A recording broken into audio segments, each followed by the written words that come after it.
Ladies and gentlemen, welcome back to another episode of Creative Contact. Thank you so much for tuning in. You could be anywhere in the world, but you're here with me right now, and I appreciate that. Ladies and gentlemen, this episode is going to be solely for future Kia. This is going to be Life Update 101, talking about Buenos Aires, talking about some crazy identity development ideas, things are going on, next steps.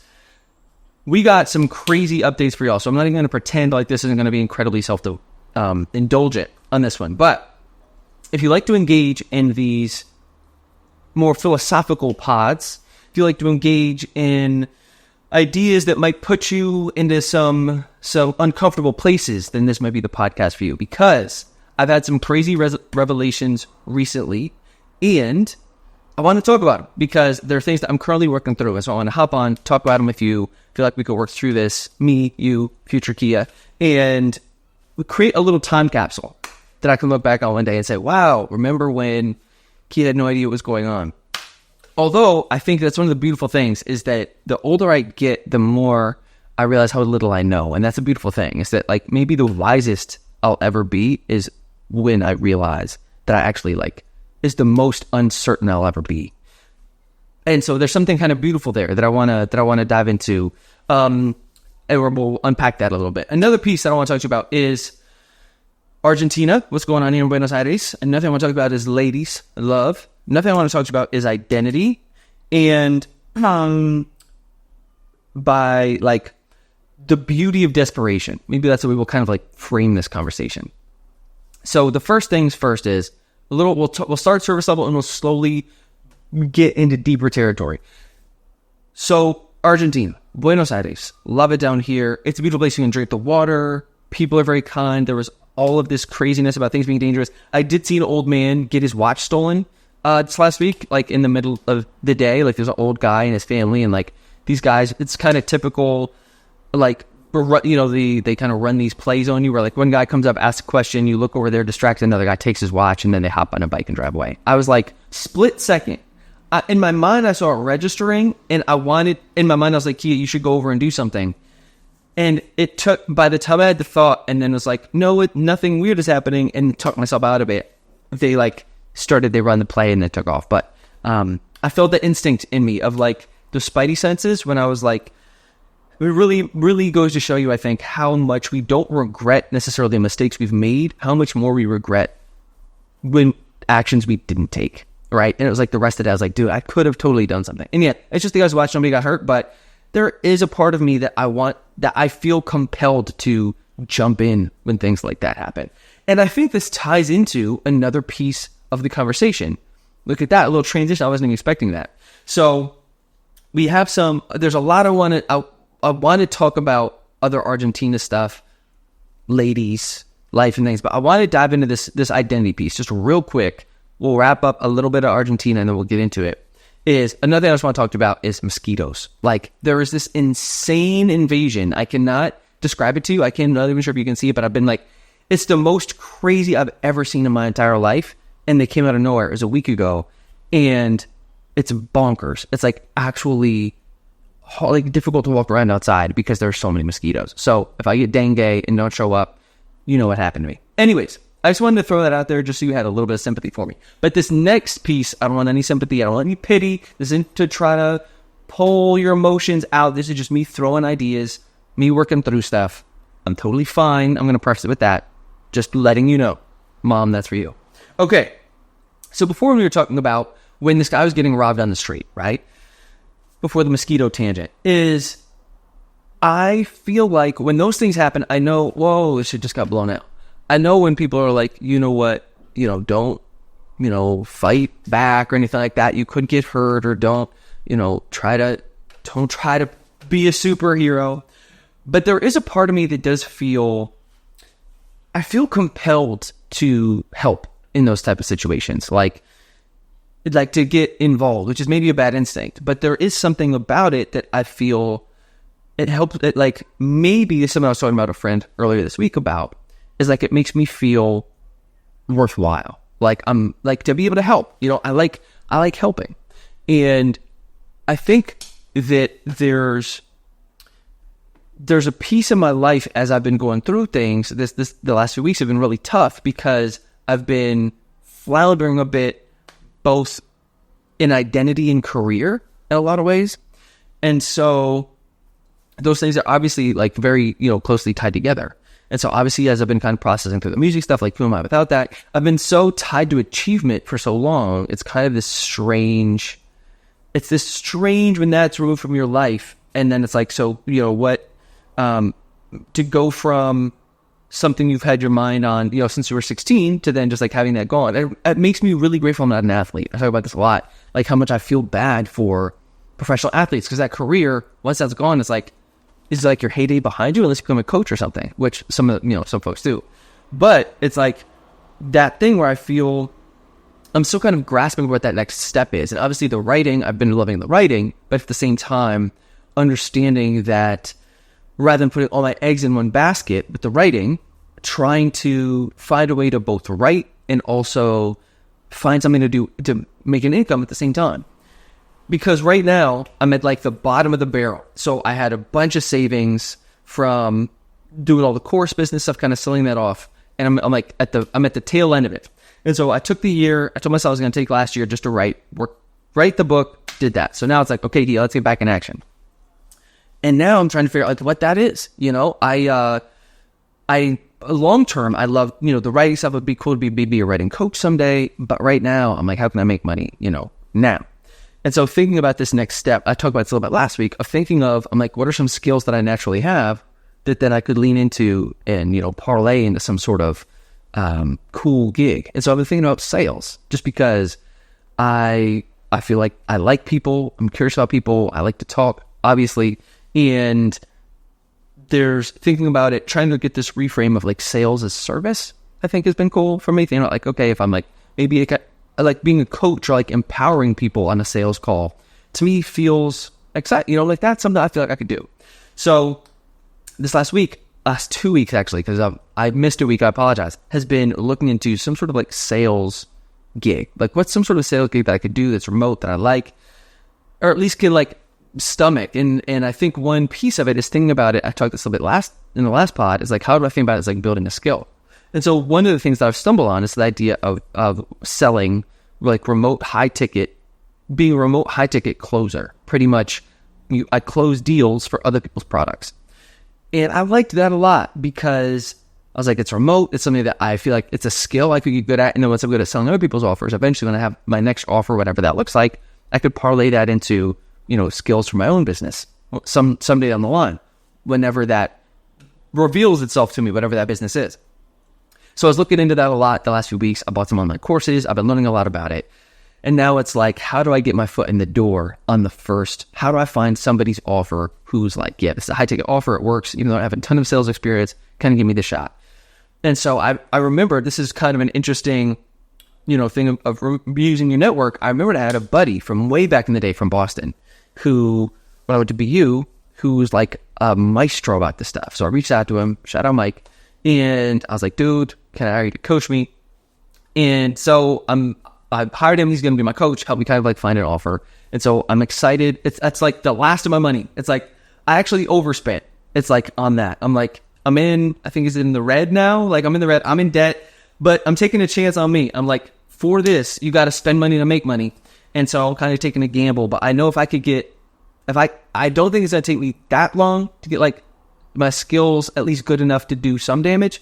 But I think having someone to help me with that, kind of help me figure it out and like put me in a placement will expedite the process. And so I'm excited to, like always, every time my back is up against the wall, it kind of kicks me into this new gear that helps me develop kind of the next version of myself I need to be.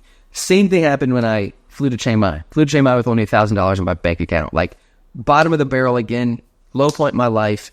It's when my uncle, shout out Uncle B, he's in NA. He's like this big shot in NA.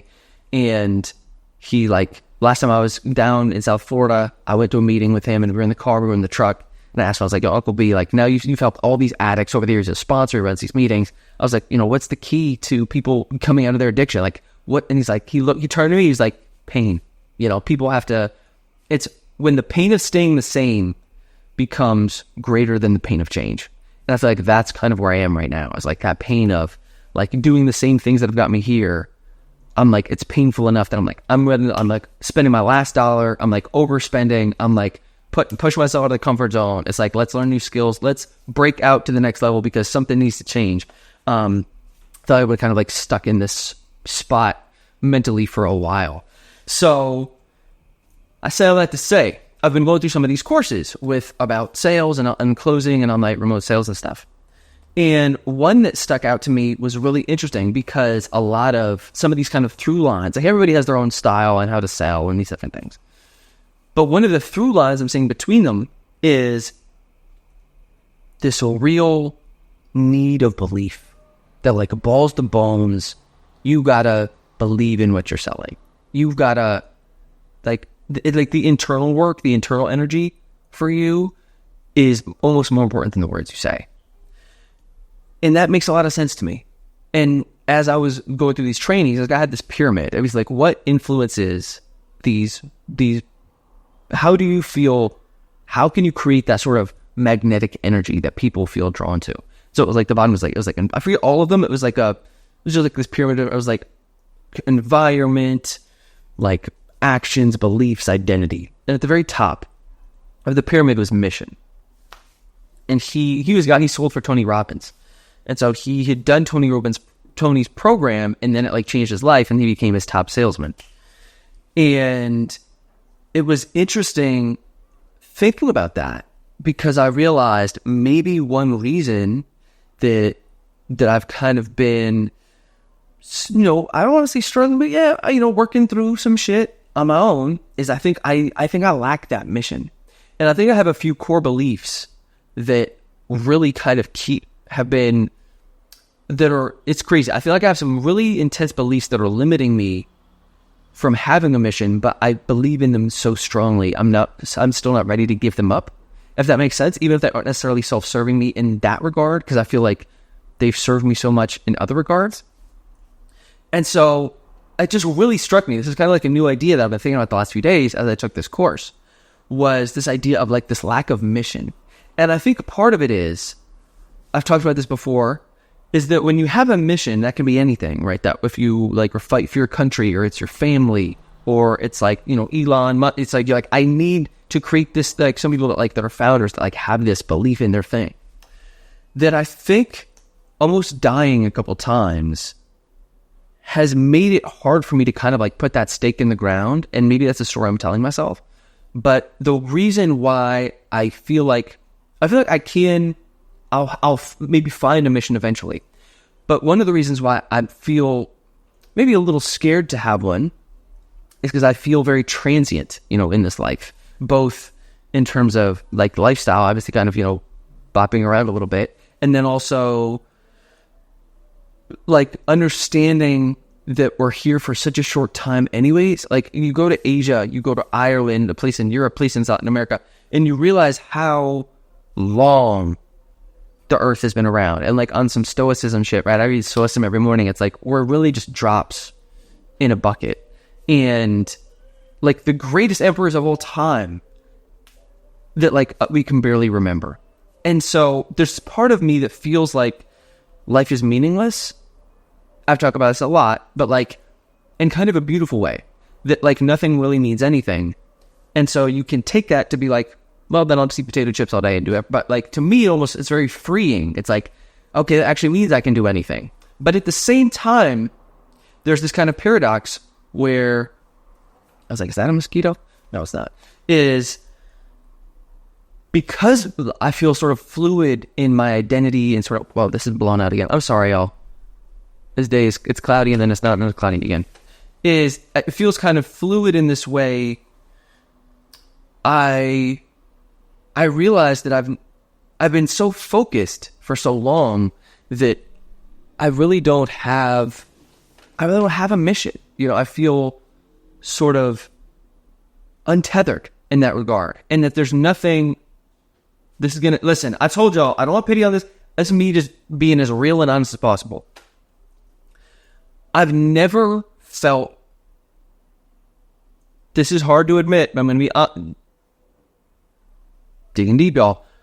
I feel like I've never lived for anything other than myself.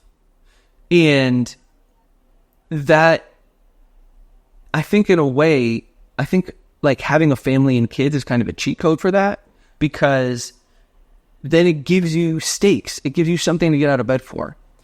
Where no one's actually ever needed me. And I mean, that's a shout out to my folks, because they're both incredibly independent, doing their thing. All my family, immediate family, has never really needed me. Like, of course, it's like they need me, but not like in any real way where like whether I'm, working or not matters. And I think that there's this sense of what, a big sort of struggle in this life for me is like this feeling of being enough. And I think that one reason why I was so hard charging and achieving for so long is because it kind of gave me this sense of craving achievement, because it felt like it was worthwhile. It made me feel like there was something worth pursuing. It was like impact or whatever it is. But, the truth is the world was never like, what we need? Like another white rapper. Like it's like my art. I think that's a piece of it, is that since the art has never been successful. But at the same time, I can also have that conversation and realize that whether the art is successful or not shouldn't be a reason for pursuing it. It's like that I think doing art for the pure thing, like for the pure beauty of what it brings you, is worthwhile, is what makes it, worth doing, regardless of the external output or outcome. But I'd also be lying saying that like there's not a piece of me that still lusts after that in some regards, of like having something that I've done or made feel like it's worthwhile. And I think this is one of the struggles with art at my level of like, of pretty, small potatoes, is that even if I write like a great book or something like that, maybe this is again kind of my own self-limiting beliefs, but I have a buddy who's a doctor. I was talking to yesterday, Dr. Kev. And it's like, if he doesn't go to work in the morning, like people actually die. It's like he's an emergency room doc. It's like he needs to go do his work. And so for me, I think as an artist at heart, I kind of struggle with this idea of meaning, worth, art, creativity, and wanting to feel needed in a way and feel like I'm worth something. And maybe, when I was 16, 17, 18, and, the music stuff was really kind of I was starting to get attention for it. I linked those things, that my worth was what I did for the world. And so it's just been interesting thinking about this kind of call and response that I have with the universe of feeling needed, and not ever really maybe driven to be successful because that's where I got that feeling from. And when that disappeared, it was like that feeling of also like having any sort of like being tethered to anything kind of went with it. And so it's been interesting kind of thing about that in terms of like mission. Like one of the nice parts about having a family of your own, having a spouse, whatever, is it's automatic. It's kind of a cheat code. Like it builds that in because then people depend on you. And rather than having to find it yourself. And I'm not saying that that's a good thing or a bad thing, but maybe that's a question too. Is it like, I'd say maybe if it was like you did have some huge mission. Some people that's faith. Some people that's their like the problem they're solving for the world. But I think, like I said, to bring this all the way back to kind of this like limiting belief, but also a very a belief that I use very often to kind of like self-soothe about where I am in life, is this sort of we're all like specks of dust, kind of like floating on this gigantic rock. That those, I can still, I always come back to that like, this sort of nihilism in a way, in a beautiful way. It's like very freeing. It's like, okay, now I have my day to do these things that I, spend my day doing these things that are nice, but I feel like if I ask why long enough, I kind of end up, I would kind of brush up against the same beliefs or kind of the same ideas. And so that's where thinking about like legacy or, impact, these things that I think can sometimes be a bit of a crutch for this, like, I don't want to say hollowness, but something at the end where we all kind of realize that we're only here for a very short time. And so it's like almost all of these things, whether it's gold medals, achievement, like family, it's like all this quest for immortality, to like we all like are like deathly afraid of dying. And so it's like, how do I stay longer? How do I make sure people remember me? How do I have a bigger impact? Like, you talk to any influencer business person that wants success and want growth, and they'll say it's impact. Although sometimes I also feel like that's kind of like a smoke screen for like just wanting to be more famous or more followers or more successful, like more attention is more like more impact. I get it. They go hand in hand, right? We're self-serving creatures. But these are sort of this idea of like trying to let go of legacy and let go of immortality and just like being better at accepting kind of the brevity of it all is both incredibly liberating and freeing and beautiful, and also challenging at the same time, because I almost don't want to tether to anything too hard, or maybe anyone too hard. Although at this point, I think with relationships, I think I'm ready. Like I feel good. I'm ready to do the relationship thing. I think it'd be rad to have a family someday. But it's also, it's become very clear to me that there's no, I think what we like faith is because it gives you that sort of greater purpose. I just don't, I don't really have that in my life. And so it makes these moments like, seeing this guy who get his watch stolen and I want to step in and do something, I feel very fearless in a way. It's like, there's almost, because I don't really have anything to quote unquote live for, like, I feel there is a freedom in that I also think is beautiful. I'm not clutching to anything too tightly. But again, everything comes with, everything comes with, there's trade-offs in every belief system, every framework, every decision. And so in being able to move fluidly and be fearless and want to kind of put myself out there and take action and jump in to save the day and do things and go for it and do all these kind of crazy things, and the travel, like, that comes with a fearlessness that I think on the opposite end, that's the person, white picket fence, steady income, maybe has midlife crisis because they never pursued that freedom. But they cling to everything. I need the family, I need the dog, I need the job, I need the 401k, I need and it's like all of these like safety systems in place that kind of you create your own little box. But that box can also be a beautiful thing.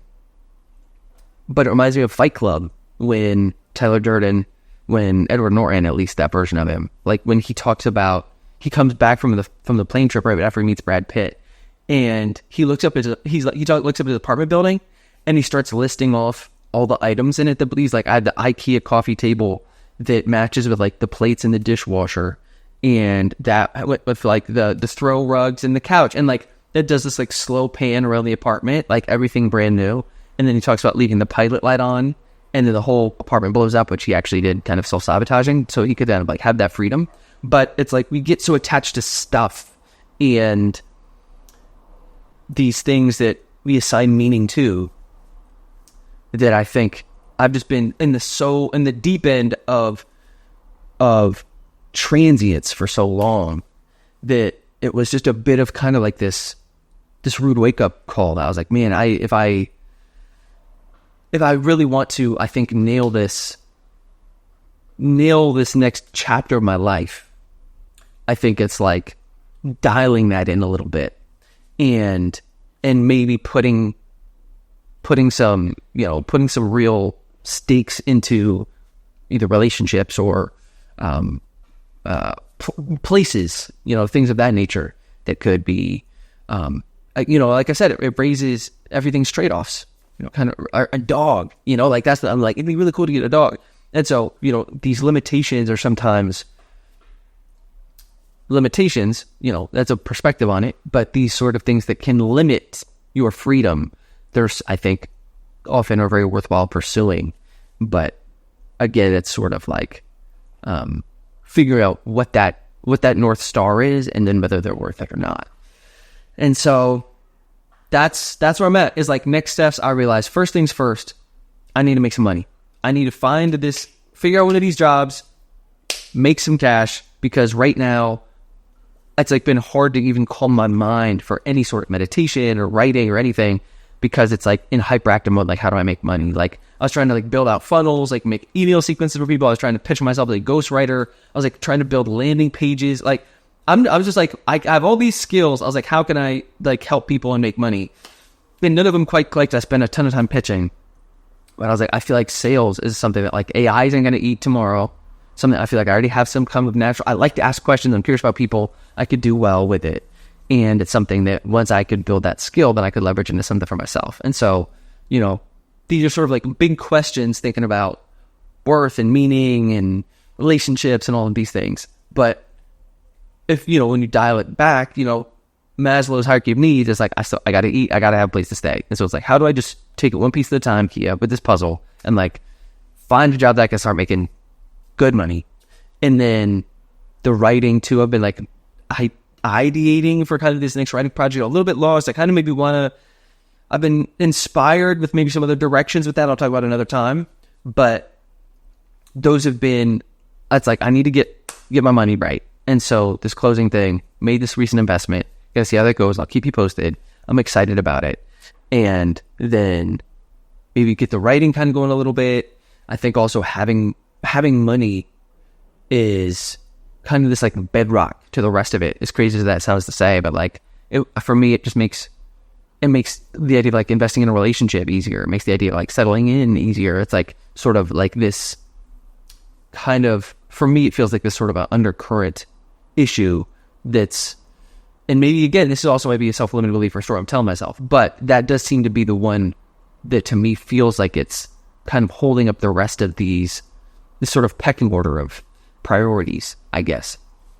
So hopefully next time I come talk to you, I'll have had a gig, I'll have made some cash, I'll have jumped into some trainings, have been doing a little coaching, see how that goes, and I'll keep you posted. But this is just kind of where I'm at, things I'm working through, things on my mind at this point in my life, kind of reconstructing this identity, pushing myself, figuring out, like, I'm doing a lot of growth, I feel like, recently as a man, in terms of coming to conclusions, or lack thereof, but asking myself the hard questions about what is next and what is really needed in order to make those things happen.